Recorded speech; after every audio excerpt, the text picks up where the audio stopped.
दोस्तों, सबसे पहले मैं आप सभी को दिल से थैंक यू कहना चाहता हूं। आप लोगों ने जिस तरह इस सीरीज को सपोर्ट किया है, इतना प्यार और पॉजिटिव फीडबैक दिया है, उसके लिए मैं सच में बहुत ग्रेटफुल हूं। आप लोगों के कमेंट्स पढ़कर ऑनेस्टली बहुत मोटिवेशन मिलती है और उसी सपोर्ट की वजह से मैंने डिसाइड किया है कि मैं इस सीरीज को लगातार कंटिन्यू करूंगा और पहले से बेहतर बनाने की कोशिश करूंगा। काफी लोगों ने मुझे सजेशंस दिए हैं कि वीडियोस की लेंथ थोड़ी और बढ़ाई जाए और अपलोड ज्यादा रेगुलर या डेली किए जाए, और मैं इन चीजों पर ऑलरेडी काम कर रहा हूं। लेकिन मैं अभी भी खुद को इंप्रूव करना चाहता हूं, इसलिए मुझे आप लोगों के ऑनेस्ट फीडबैक की जरूरत है। आप लोग कमेंट करके जरूर बताइए कि मैं और क्या इंप्रूव कर सकता हूं, चाहे नरेशन हो, एडिटिंग हो, वॉइस फ्लो हो, थंबनेल्स हो या ओवरऑल प्रेजेंटेशन। आपका फीडबैक मेरे लिए बहुत इंपॉर्टेंट है, क्योंकि उसी से मुझे समझ आता है कि नेक्स्ट वीडियोस को और बेहतर कैसे बनाया जाए। और अगर आप इस जर्नी का हिस्सा बनना चाहते हो तो चैनल को सब्सक्राइब जरूर कर लेना। अब चलते हैं आज के एपिसोड की तरफ। एक के बाद एक टूट पड़ते स्टार मॉन्स्टर्स के सामने अर्जुन वर्मा बिना पीछे हटे लड़ता रहा। उसके बाएं हाथ में थंडर ड्रैगन तलवार थी और दाएं हाथ में थंडर ड्रैगन भाला। वो हवा में बिजली के सहारे ऐसे घूम रहा था मानो मौत खुद राक्षसों के बीच उतर आई हो। हजारों मीटर की ऊंचाई से गिरते हुए स्टार मॉन्स्टर्स लगातार उसकी तरफ झपट रहे थे। उनकी ताकत कम से कम 7वें स्तर की थी। अगर वे सीधे जमीन पर गिरते तो या तो उनके अंग टूट जाते या वे वहीं मर जाते, लेकिन उनमें से जो भी अर्जुन के करीब पहुंचता उसे वो बेरहमी से बीच से चीर देता। इस समय अर्जुन का पूरा शरीर खून से लथपथ था। उसके पीछे मौजूद 2 काले ड्रैगन भी जगह जगह घायल हो चुके थे, लेकिन उनकी आंखों में अब भी वही भयंकर क्रूरता चमक रही थी। अर्जुन हवा में बिजली के सहारे दिशा बदल सकता था, लेकिन स्टार मॉन्स्टर्स ऐसा नहीं कर सकते थे। इसलिए वे लगातार उसकी तरफ कूदकर खुद मौत के मुंह में जा रहे थे। पूरी दुनिया में लाइव प्रसारण देख रहे करोड़ों लोग यह दृश्य देखकर स्तब्ध रह गए। आसमान में बिजली के बीच लड़ता अर्जुन वर्मा अकेला हजारों राक्षसों को रोक रहा था। उसकी गति इतनी तेज थी कि कैमरों को उसे ट्रैक करने में तकलीफ हो रही थी। ये ड्रैगन मैन आखिर है कौन? ओ माय गॉड, क्या ये थंडर गॉड है? वो इंसान है या असली ड्रैगन है? इतने खतरनाक राक्षसों को अकेले कैसे मार रहा है? वो हवा में चल कैसे रहा है? लाइव चैट इतनी तेजी से भर रही थी कि स्क्रीन पर दृश्य देखना मुश्किल हो गया था।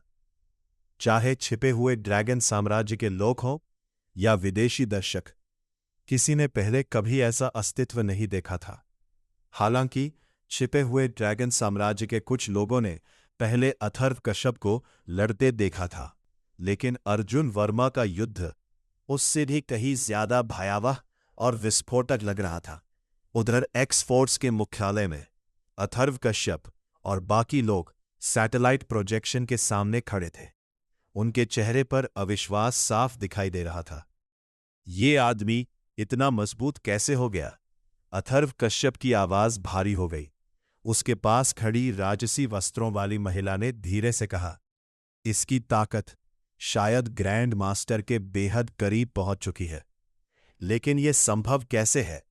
वे लोग अभी कुछ ही घंटे पहले ज़ानाडू के स्टार वृक्ष से 1 लाख से ज्यादा स्टार फ्रूट लेकर लौटे थे।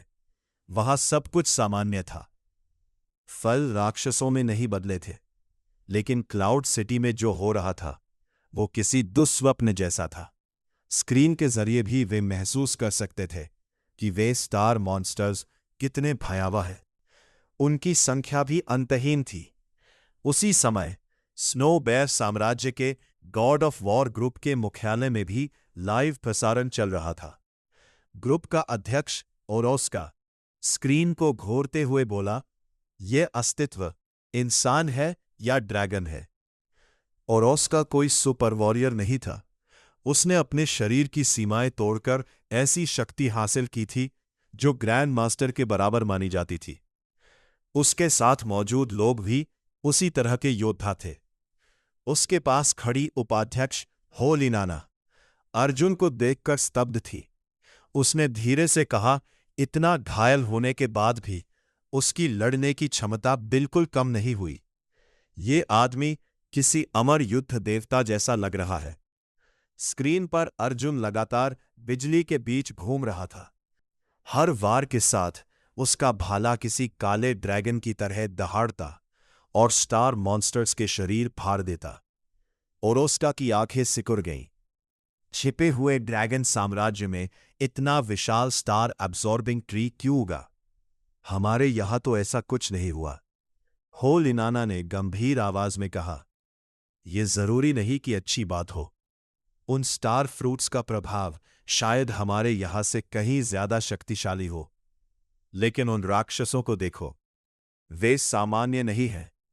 कोई भी समझ सकता था कि वे स्टार मॉन्स्टर्स कितने भयानक थे, और ऐसे राक्षसों के बीच अकेले रास्ता बनाना सबसे ज्यादा डराने वाली बात थी। उधर आसमान में अर्जुन का युद्ध अब आखिरी चरण में पहुंच चुका था।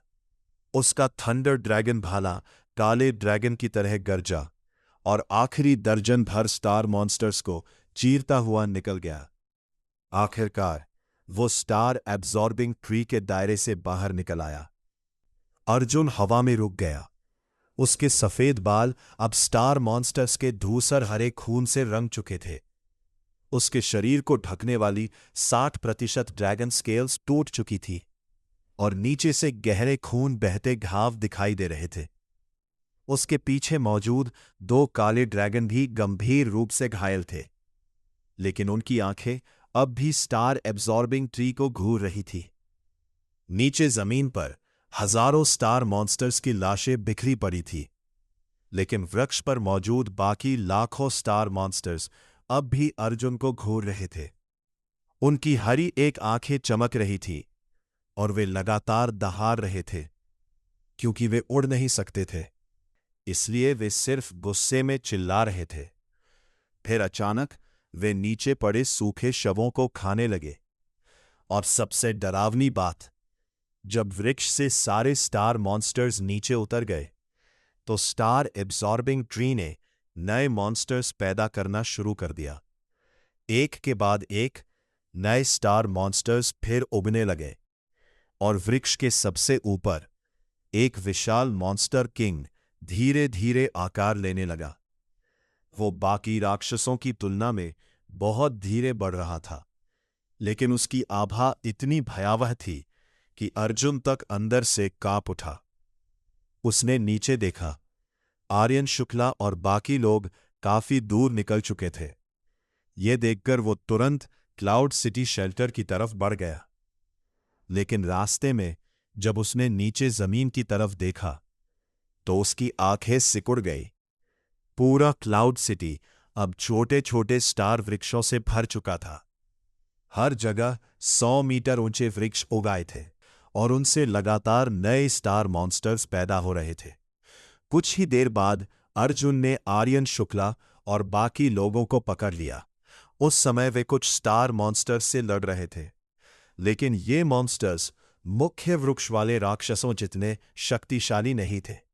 3000 से ज्यादा सुपर वॉरियर्स ने कुछ ही मिनटों में उन सैकड़ों राक्षसों को खत्म कर दिया।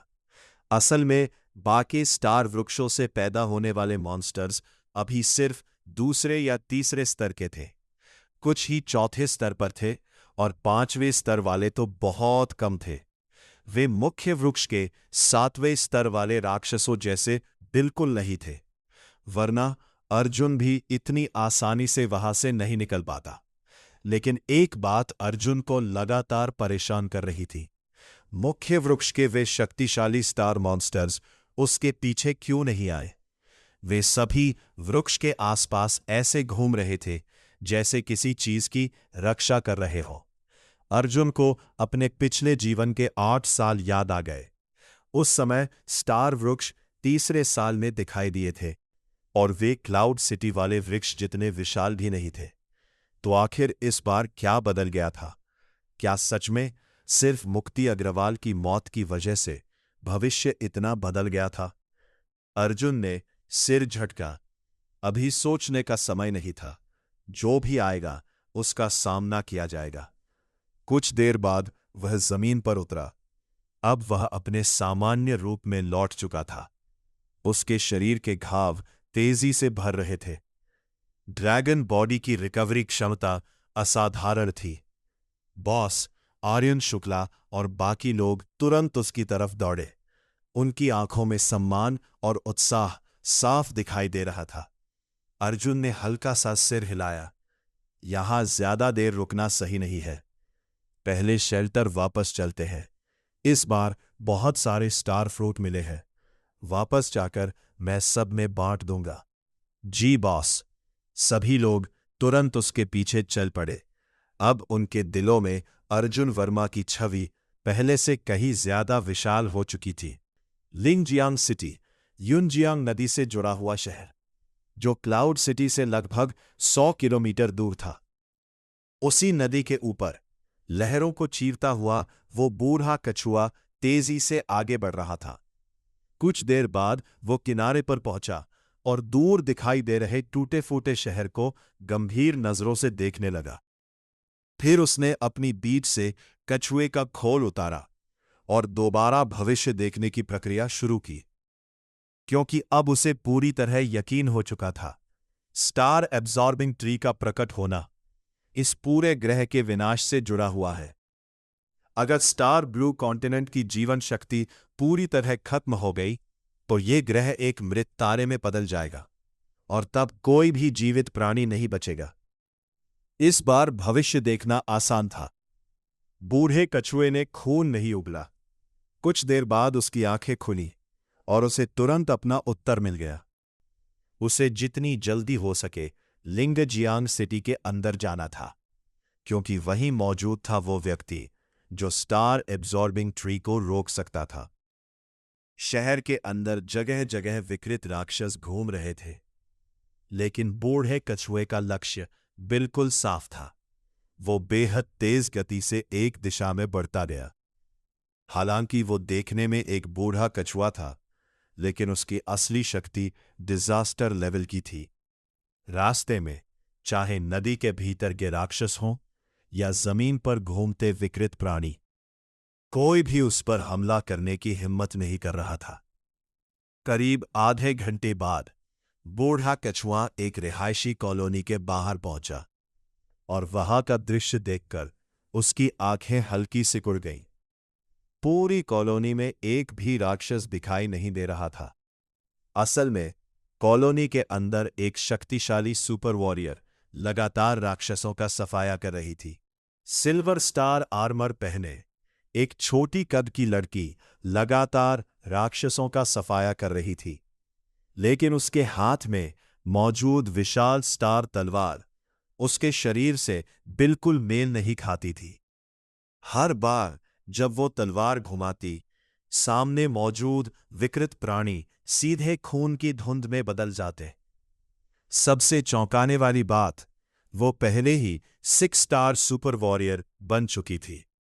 सिर्फ 3 दिनों में इस स्तर तक पहुंचना लगभग असंभव था।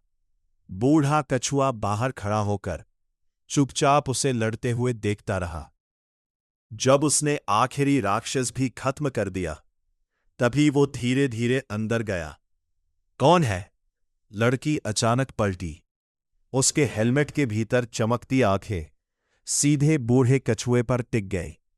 अगले ही पल उसने बिना एक सेकंड गंवाए हमला कर दिया। मर जा। उसका पूरा परिवार विकृत राक्षसों द्वारा मारा जा चुका था, इसलिए जैसे ही उसने किसी विकृत प्राणी को अपनी तरफ आते देखा, वह पागलों की तरह टूट पड़ी। रुको छोटी बच्ची, मेरा तुमसे कोई दुश्मनी नहीं है। बूढ़ा कछुआ बेहद फुर्ती से उसकी तलवार से बचा और जल्दी से बोला, ये ग्रह खत्म होने वाला है और सिर्फ तुम ही इसे रोक सकती हो। बकवास। लड़की बिल्कुल नहीं रुकी। उसकी स्टार तलवार और भी तेज चमकने लगी। अगले ही पल उसने पूरी ताकत से तलवार घुमाई। अर्धचंद्राकार तलवार ऊर्जा पूरे इलाके में फैल गई। ये कैसी शक्ति है? बूढ़ा कछुआ डर गया। उसके पास बचने का कोई रास्ता नहीं था। वह तुरंत अपने खोल के अंदर घुस गया।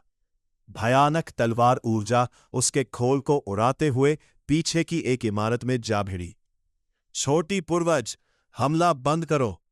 क्लाउड सिटी में स्टार एब्जॉर्बिंग लॉर्ड ट्री उग चुका है। अगर उसे नहीं रोका गया तो कुछ ही सालों में पूरा ग्रह खत्म हो जाएगा। तब चाहे तुम कितनी भी शक्तिशाली क्यों न हो, तुम भी मर जाओगी। कछुए की आवाज अब डर से कांप रही थी। उसी लड़की की शक्ति उसे मौत का एहसास करा रही थी। तभी लड़की की तलवार रुक गई। उसने हल्की हैरानी से पूछा, क्या तुम क्लाउड सिटी वाले उस विशाल वृक्ष की बात कर रहे हो जिसे स्टार एब्जॉर्बिंग लॉर्ड ट्री कहते हैं? उसने 1 घंटे पहले वही लाइव प्रसारण देखा था। बूढ़े कछुए ने तुरंत सिर हिलाया। हाँ, मैं भविष्य देख सकता हूं, और मेरे भविष्य के अनुसार सिर्फ तुम ही उस वृक्ष को नष्ट कर सकती हो। लड़की कुछ पल चुप रही। फिर उसने खुद की तरफ उंगली करते हुए कहा, मुझ में ऐसी क्या खास बात है? क्या ये काम ब्लैक ड्रैगन एम्परर को नहीं करना चाहिए? उसने भी अर्जुन वर्मा की शक्ति देखी थी। Black dragon emperor? बूढ़ा कछुआ थोड़ा चौंका। तुम उसे जानती हो? लड़की ने ठंडी आवाज में कहा, अब पूरी मानवता उसे जानती है। सिर्फ तुम राक्षसों को नहीं पता। वो इतना शक्तिशाली है कि तुम्हारे बताए उस स्टार एब्जॉर्बिंग लॉर्ड ट्री के लाखों राक्षसों के बीच से लड़कर बाहर निकल आया। लेकिन बूढ़े कछुए की आंखों में उलझन फैल गई। वह धीरे से बोला, लेकिन मेरे भविष्य के अनुसार जिस ब्लैक ड्रैगन एम्परर की तुम बात कर रही हो, वही इस ग्रह के विनाश की जड़ है। मेरी योजना में मुझे उसे मारना होगा। लड़की की आंखें सिकुड़ गई। क्या मतलब? बूढ़े कछुए ने पूछा, क्या तुम मुझे उसका चेहरा दिखा सकती हो? लड़की ने कुछ पल उसे शक की नजर से देखा। फिर उसने अपना सुपर आर्मर हटाया, जेब से मोबाइल निकाला और लाइव प्रसारण की रिकॉर्डिंग चला दी। क्योंकि स्टार वृक्ष का व्यवहार इतना अजीब था कि अब वह बूढ़े कछुए की बातों को पूरी तरह नजरअंदाज नहीं कर सकती थी। जैसे ही बूढ़े कछुए ने वीडियो में अर्जुन वर्मा को देखा, उसकी आंखें फैल गईं। ये वही है। उसकी आवाज कांप उठी।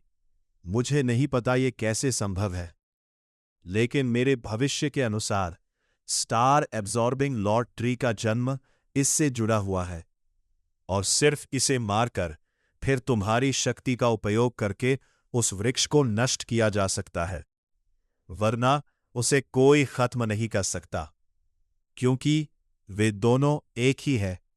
क्या बकवास है? लड़की ने तुरंत सिर हिलाया।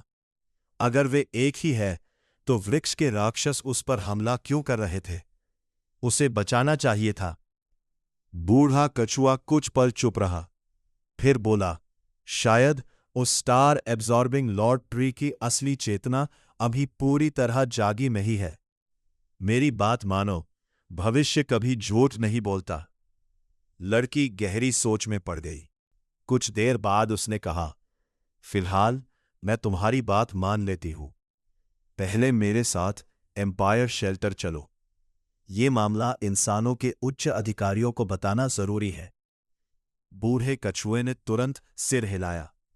हाँ, ये बात पूरी मानवता से जुड़ी हुई है। फिर वो उसके पीछे पीछे चल पड़ा। उसे अपने भविष्य पर पूरा विश्वास था, क्योंकि इस परिणाम को पाने के लिए वो अपनी हजारों साल की उम्र खर्च कर चुका था। उधर उसी समय क्लाउड सिटी में पूरे शहर में जगह जगह छोटे स्टार एब्जॉर्बिंग ट्री उगाए थे। उनसे लगातार स्टार मॉन्स्टर्स पैदा हो रहे थे। पहले मौजूद करोड़ों विकृत प्राणियों में से 70 से 80% को मुख्य वृक्ष पहले ही सुखाकर ममी बना चुका था। इसलिए अब पूरे शहर में सबसे ज्यादा संख्या स्टार मॉन्स्टर्स की थी। वे जहां भी जाते सिर्फ इंसानों को नहीं बल्कि बाकी विकृत प्राणियों को भी चीरकर खा जाते। Cloud city shelter 5 million square metre में फैला हुआ था। उसकी 2 से 300 मीटर ऊंची दीवारें किसी विशाल लोहे के दैत्य जैसी दिखाई दे रही थी। दीवारों के बाहर हजारों स्टार मॉन्स्टर्स लगातार चढ़ने की कोशिश कर रहे थे, लेकिन जैसे ही वे दीवारों को छूते, 1 लाख वोल्ट से ज्यादा शक्ति वाले इलेक्ट्रिक पैनल उन्हें तुरंत जला देते। तीसरे और चौथे स्तर के स्टार मॉन्स्टर्स लगातार मरकर नीचे गिर रहे थे, और जब लाशों का ढेर लग जाता तो ऊपर तैनात सैनिक आग लगाने वाले बम फेंककर सब जला देते। इसी समय शेल्टर के कॉम्बैट कमांड हॉल में नहाकर तैयार हो चुका अर्जुन वर्मा एक काले सूट में सामने की मुख्य सीट पर बैठा था। लंबी कॉन्फ्रेंस टेबल के दोनों तरफ शेल्टर के 6 मंत्री बैठे थे। सैटेलाइट विभाग, हथियार विभाग, बॉम्बिंग विभाग, संसाधन विभाग, सूचना विभाग और कानून प्रवर्तन विभाग। ब्रिगेडियर अजय राठौर भी वहीं मौजूद थे, और अर्जुन के सबसे भरोसेमंद लोग भास्कर राणा, नेहा शर्मा, आर्यन शुक्ला और काव्या राय भी उसके पीछे खड़े थे। सैटेलाइट विभाग की प्रमुख डॉक्टर निधि वर्मा लंबी कॉन्फ्रेंस टेबल के पास खड़ी थी। उनके सामने लगी स्क्रीन पर क्लाउड सिटी का लाइव सैटेलाइट दृश्य दिखाई दे रहा था। उन्होंने गंभीर आवाज में कहा, मिस्टर अर्जुन, सैटेलाइट स्कैन के अनुसार इस समय पूरे क्लाउड सिटी में कुल 365 छोटे स्टार एब्जॉर्बिंग ट्री उग चुके हैं। हर एक वृक्ष लगभग हर घंटे 1000 तीसरे और चौथे स्तर के स्टार मॉन्स्टर्स और एक 5वें स्तर का मॉन्स्टर पैदा कर रहा है। हालांकि समय के साथ उनकी संख्या कम होगी, लेकिन उनकी ताकत और लेवल लगातार बढ़ते जाएंगे। उन्हें समझ नहीं आ रहा था कि अर्जुन वर्मा को किस नाम से संबोधित करें, इसीलिए उन्होंने मिस्टर अर्जुन कहना ही उचित समझा। सूचना मंत्री ने अगली रिपोर्ट दी। जैसे ही ये स्टार मॉन्स्टर्स पेड़ों से बाहर आते हैं, वे सीधे हमारे शेल्टर की तरफ बढ़ने लगते हैं। ऐसा लगता है जैसे कोई अदृश्य शक्ति उन्हें नियंत्रित कर रही हो। उनका लक्ष्य बिल्कुल स्पष्ट है। आर्यन शुक्ला कुर्सी पर बैठे बैठे बोला, जो होगा देखा जाएगा। फिलहाल सबसे जरूरी सवाल खाना है। हमारे शेल्टर का राशन कितने समय तक चलेगा? अब समय बदल चुका था। कुछ दिन पहले तक एक साधारण स्कूल स्टूडेंट रहने वाला लड़का आज यहां बैठकर बड़े अधिकारियों के साथ फैसले ले रहा था। संसाधन विभाग के मंत्री ने गहरी सांस लेते हुए कहा, शेल्टर के अंदर मौजूद खेतों और स्टोरेज में जमा अनाज को मिलाकर भी हम ज्यादा से ज्यादा 1 साल तक ही सभी लोगों को खाना दे पाएंगे। उसके बाद भोजन सबसे बड़ी समस्या बन जाएगा, और शेल्टर के अंदर मौजूद खेती इतने लाख लोगों के लिए पर्याप्त नहीं है। प्रलय की इस दुनिया में भोजन दोबारा पैदा करना आसान नहीं था। ऊपर से विकृत प्राणियों का मांस भी खाने लायक नहीं था, यानी हर दिन खाने का भंडार कम होता जा रहा था। अर्जुन वर्मा सबकी बातें चुपचाप सुनता रहा। फिर उसने मेज पर उंगलियां थपथपाई और शांत आवाज में कहा, तो फिर मुक्ति अग्रवाल के शेल्टर को खेती के क्षेत्र में बदल दो। वहां धान और सब्जियों की खेती शुरू करो और सुरक्षा के लिए सुपर वॉरियर्स की एक टीम तैनात कर दो। यह सुनते ही कमरे में बैठे सभी लोगों की आंखें चमक उठी। ये तरीका काम करेगा। सबने तुरंत सहमति में सिर हिलाया। अर्जुन ने सिगरेट जलाई, धुएं का लंबा गुबार छोड़ा और बिना भाव बदले बोला, ललित वर्मा कहाँ है? उसे मेरे सामने लाओ, और मीरा चौहान को भी यहां लाओ। ब्रिगेडियर अजय राठौड़ तुरंत दरवाजे की तरफ मुड़े और जोर से बोले, कोई है? ललित वर्मा को अंदर लाओ। लेकिन अगले ही पल उन्होंने हल्की कड़वी मुस्कान के साथ कहा, मीरा चौहान आत्महत्या कर चुकी है। कमरे में कुछ पल के लिए सन्नाटा छा गया।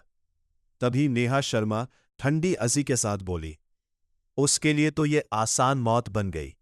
इतना बड़ा भविष्य होने के बाद भी मरना चुन लिया। आर्यन शुक्ला कुछ पल चुप रहा, फिर धीरे से बोला, बॉस, उसकी छोटी बहन वो मेरी क्लासमेट है। क्या आप? वो अपनी बात पूरी नहीं कर पाया। अर्जुन वर्मा ने उसकी तरफ हल्की रुचि से देखा। ओह, तो तुम्हारा उसकी बहन से कोई संबंध है? आर्यन ने हल्का सा सिर खुजलाया। थोड़ा। मैं अनाथ हूं। ज्यादातर लोग मुझे नीचा समझते थे। सिर्फ वही। अर्जुन कुछ सेकंड तक उसे देखता रहा। फिर शांत स्वर में बोला, ठीक है, अरविंद चौहान को मार दो। बाकी उसकी मां और बहन का फैसला तुम खुद कर लेना।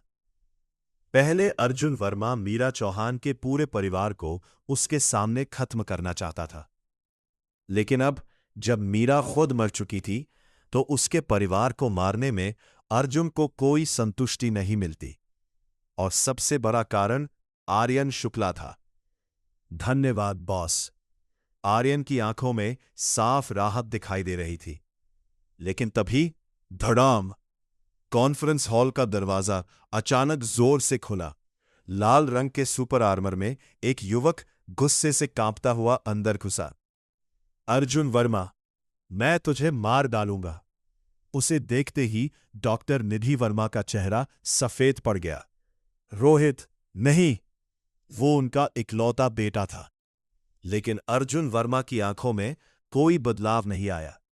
उसने सिर्फ हल्का सा सिर उठाया। उसकी उंगलियों के बीच दबा सिगरेट का टुकड़ा अचानक बिजली से चमक उठा। अगले ही पल बिजली से लिपटा सिगरेट का टुकड़ा गोली की तरह उड़ा और रोहित मेहरा के हेलमेट को चीरते हुए सीधे उसकी भौहों के बीच घुस गया। रोहित की लाश वही जमीन पर गिर पड़ी। एक ही वार में मौत। अपने बेटे को मरते देख डॉक्टर निधि वर्मा चीख उठी और वही बेहोश होकर गिर पड़ी। अर्जुन वर्मा का चेहरा बिल्कुल शांत था, मानो उसने किसी इंसान को नहीं बल्कि एक चींटी को कुचला हो। ये कौन था और मुझे मारने क्यों आया था? ब्रिगेडियर अजय राठौड़ हल्का खांसते हुए बोले, ये मीरा चौहान का बॉयफ्रेंड था और डॉक्टर निधि वर्मा का बेटा। अर्जुन ने बस हल्का सा सिर हिलाया। वफादार था। इन दोनों को बाहर ले जाओ, और अगर डॉक्टर निधि वर्मा मेरे खिलाफ नफरत पालती हैं तो उन्हें भी मार देना। कुछ सैनिक अंदर आए और दोनों को उठाकर बाहर ले गए। उसी समय प्रिंसिपल नंदिनी राठौड़ तेजी से अंदर आई। मिस्टर अर्जुन, सभी सुपर वॉरियर्स कॉम्बैट हॉल में इकट्ठा हो चुके हैं। वे आपका इंतजार कर रहे हैं। अर्जुन वर्मा खड़ा हो गया। तो फिर विनय सिंह की अब जरूरत नहीं। उसे बाहर फेंक दो। मॉन्स्टर्स खुद खा जाएंगे। इतना कहकर वो बाहर निकल गया। काव्या राय, नेहा शर्मा, आर्यन शुक्ला और बाकी लोग तुरंत उसके पीछे चल पड़े। उन्हें जाते हुए देखकर ब्रिगेडियर अजय राठौड़ ने धीमी आवाज में कहा, वो क्रूर जरूर है, लेकिन अपने लोगों के लिए कुछ भी कर सकता है। फिर उन्होंने आदेश दिया, ब्रॉडकास्ट मिनिस्टर, जाओ और डॉक्टर निधि वर्मा को समझाओ। अगर उन्होंने मिस्टर अर्जुन के खिलाफ नफरत रखने की कोशिश की, वो अपनी गर्दन पर हाथ फेरते हुए रुक गए। संकेत साफ था। जी। ब्रॉडकास्ट मिनिस्टर तुरंत वहां से निकल गए। कुछ देर बाद विशाल कॉम्बैट हॉल के अंदर कुल 3052 सुपर वॉरियर्स पूरी व्यवस्था के साथ बैठे हुए थे। इसके अलावा वहां 100 से ज्यादा कुटिल प्राणी, ईवल सीड्स और डिजास्टर लेवल विकृत प्राणी भी मौजूद थे। तभी बैकस्टेज का दरवाजा खुला। अर्जुन वर्मा धीरे धीरे अंदर आया। उसे देखते ही पूरा हॉल एक साथ खड़ा हो गया। मिस्टर अर्जुन! 3000 से ज्यादा सुपर वॉरियर्स की आवाज पूरे हॉल में गूंज उठी। अब अर्जुन वर्मा उनके दिलों में किसी देवता से कम नहीं था। अर्जुन सबसे आगे वाली सीट पर बैठ गया। उसने हाथ उठाकर सबको बैठने का इशारा किया और शांत आवाज में बोला, तुम लोग मानवता का भविष्य हो। मुझे खुशी है कि तुम मुझे किसी राक्षस या अजीब प्राणी की तरफ नहीं देखते। यह सुनते ही पूरा हॉल जोर से गूंज उठा। हमारी नजरों में मिस्टर अर्जुन कभी राक्षस नहीं थे। अर्जुन हल्का मुस्कुराया। लेकिन ज़ानाडो के कुछ तथाकथित उच्च अधिकारी ऐसा नहीं सोचते। अगर तुम लोग मेरा साथ देने पर अड़े रहे तो एक दिन पूरी मानव जाति तुम्हारी दुश्मन बन सकती है। क्या तुम इसके लिए तैयार हो? 3,000 से ज्यादा सुपर वॉरियर्स की आंखों में एक साथ खून उतर आया। हम इंसानों के दुश्मन नहीं बनना चाहते, लेकिन अगर कोई मिस्टर अर्जुन के खिलाफ गया तो वो हमारा दुश्मन होगा। अर्जुन की मुस्कान और गहरी हो गई। बहुत अच्छा, इस बार मैंने काफी स्टार फ्रूट्स हासिल किए हैं। हर व्यक्ति लाइन में आकर अपना हिस्सा ले। ये सुनते ही सभी लोग अपने अपने बोरे लेकर लाइन में लग गए। कुल 5,80,000 स्टार फ्रूट्स में से अर्जुन ने सभी को बांटना शुरू कर दिया। हर सुपर वॉरियर, हर कुटिल प्राणी, हर विकृत प्राणी, सभी को हिस्सा मिला। पूरा वितरण खत्म होने में 2 घंटे से ज्यादा समय लग गया।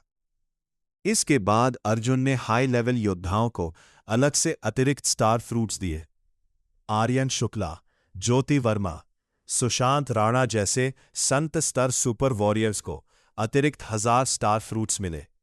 माहिर, gorilla king, tiger king, insect king, eagle king और एंट किंग जैसे डिजास्टर लेवल प्राणियों को भी अतिरिक्त हिस्सा दिया गया। फिर अर्जुन वर्मा की नजर tiger emperor, insect emperor, eagle emperor और एंट एम्परर पर पड़ी। क्या तुम लोग भी मेरा साथ देना चाहते हो? चारों ने एक साथ आगे बढ़कर कहा, हां, बाहर की दुनिया अब बहुत खतरनाक हो चुकी है। अर्जुन ने हाथ लहराया। तुरंत उनके सामने हजारों स्टार फ्रूट्स का ढेर प्रकट हो गया। ये तुम्हारे लिए। चारों सम्राट खुशी और सम्मान से झुक गए। इसके बाद कुटिल प्राणियों ने खुद कहा कि उन्हें ज्यादा स्टार फ्रूट्स की जरूरत नहीं है, क्योंकि वे बाहर मौजूद स्टार मॉन्स्टर्स को खाकर भी विकसित हो सकते हैं। ये सुनकर अर्जुन वर्मा की आंखों में हल्की दिलचस्पी उभरी। तो स्टार मॉन्स्टर्स को खाकर भी विकास संभव है? उसने मन ही मन ये बात याद रख ली। कुछ देर बाद सारे कुटिल प्राणी वहां से चले गए। अब वहां सिर्फ अर्जुन के सबसे भरोसेमंद लोग बचे थे। भास्कर राणा, काव्या राय, प्रिंसिपल नंदिनी राठौड़, सिया राठौड़, आर्यन शुक्ला, अमित राणा, नेहा शर्मा, माहिर, लोकेश यादव और विक्रम यादव। उनमें से कई लोग मौत के मुंह से लौटे थे और वे अब पूरी तरह अर्जुन वर्मा के लोग बन चुके थे। अर्जुन ने बिना किसी कंजूसी के हर एक को 5,000 अतिरिक्त स्टार फ्रूट्स दिए। अब उसके पास सिर्फ 1,07,000 स्टार फ्रूट्स बचे थे। वितरण खत्म होने के बाद सभी लोग उत्साह से अपने अपने कमरों में चले गए, क्योंकि आज के बाद इस शेल्टर की ताकत कई गुना बढ़ने वाली थी। लेकिन अर्जुन वर्मा जानता था, भविष्य में उसे सिर्फ इंसानों से नहीं, बल्कि प्राचीन योद्धाओं, वैम्पायर्स, वेयरवुल्व्स, निंजाओं, सुपर ह्यूमंस और यहां तक के कुटिल प्राणियों से भी लड़ना पड़ सकता है। क्योंकि बूढ़े कछुए ने अपनी हजारों साल की उम्र खर्च करके जो भविष्य देखा था, उसमें गलती होने की संभावना लगभग शून्य थी। कुछ देर बाद अर्जुन अपने 3 मंजिला निजी विला में लौट आया। कमरे में पहुंचते ही उसने मन ही मन पुकारा, काल, क्या तुम सुन रहे हो? जवाब दो। लेकिन कोई प्रतिक्रिया नहीं मिली। दूसरे दिन विकृत फल खाने के बाद से काल पूरी तरह शांत हो चुका था। लगभग 2 दिन हो चुके थे, लेकिन उसकी तरफ से कोई जवाब नहीं आया था। कुछ देर इंतजार करने के बाद अर्जुन ने धीरे से सिर हिलाया। शायद सो रहा है। उसने अपनी पीठ के पीछे मौजूद 2 काले ड्रैगन फैलाए, फिर स्टार फ्रूट्स निगलना शुरू किया और एक बार फिर खुद को और ज्यादा शक्तिशाली बनाने लगा। और उसी रात, जब पूरी यूनेचेंग शेल्टर अपनी नई ताकत के साथ भविष्य की तैयारी कर रहा था, अर्जुन वर्मा अपनी आंखें बंद किए लगातार स्टार फ्रूट्स को निगल रहा था। उसके पीछे फैले काले ड्रैगन के पंख धीरे धीरे और भी विशाल होते जा रहे थे। कमरे में गूंजती बिजली की आवाजें इस बात का संकेत दे रही थी कि कुछ बेहद खतरनाक, बहुत जल्द जागने वाला है। लेकिन अर्जुन को अभी तक ये नहीं पता था कि दुनिया के किसी और कोने में कोई उसकी मौत का रास्ता खोज चुका है और शायद असली विनाश अब शुरू होने वाला था। अगर आपको यह एपिसोड पसंद आया हो तो वीडियो को लाइक जरूर करें और चैनल को सब्सक्राइब करके बेल आइकॉन दबा दें ताकि इस सीरीज का अगला एपिसोड आपसे मिस ना हो। साथ ही कमेंट करके जरूर बताइए, क्या अर्जुन सच में इस दुनिया के विनाश की वजह है या फिर कोई उससे भी बड़ा रहस्य अभी छुपा हुआ है। आज के लिए इतना ही, मिलते हैं अगले एपिसोड में।